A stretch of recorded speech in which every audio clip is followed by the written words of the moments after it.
एक हनुमान जी का मैंने बहुत पहले गाना गाया था, भोजपुरी में सुनाऊं गुरुजी? भोजपुरी सबको आती है ना?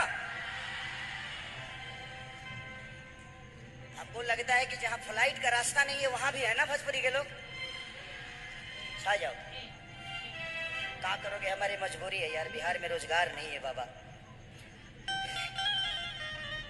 दुखी तो हम भी होते हैं क्योंकि उसी धरती से पैदा हुए,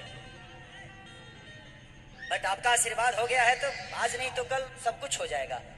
नमस्ते प्रणाम, आप सब देख रहल बानी भोजपुरी प्लस। तो आज के ई खबर बा भोजपुरी हिट मशीन खेसारी लाल यादव जी के बारे में, जो कि काल्हे बागेश्वर धाम सरकार के वहाँ अर्जी लगौले और प्रोग्राम भी कैले।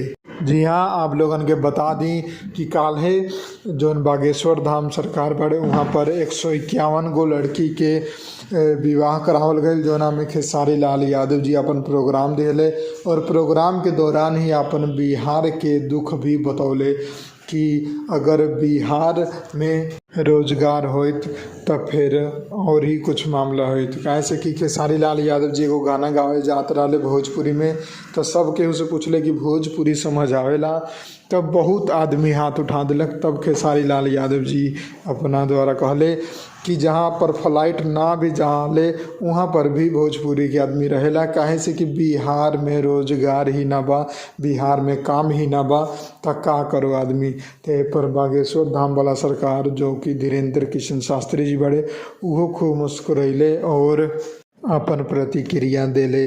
तो शो के दौरान हमेशा ही खेसारी लाल यादव जी जौन बाड़े वो बिहार के गरीबी और रोजगार पर सवाल उठाते रहले, चाहे केहू के भी सरकार होके। तो आप लोगन के ये अपडेट कैसा लागल कमेंट बॉक्स में बताई। हम मिलम आप लोगन के एगो नया वीडियो में नया खबर के साथ। तब तक खातिर जय हिंद, जय भोजपुरी, प्रणाम।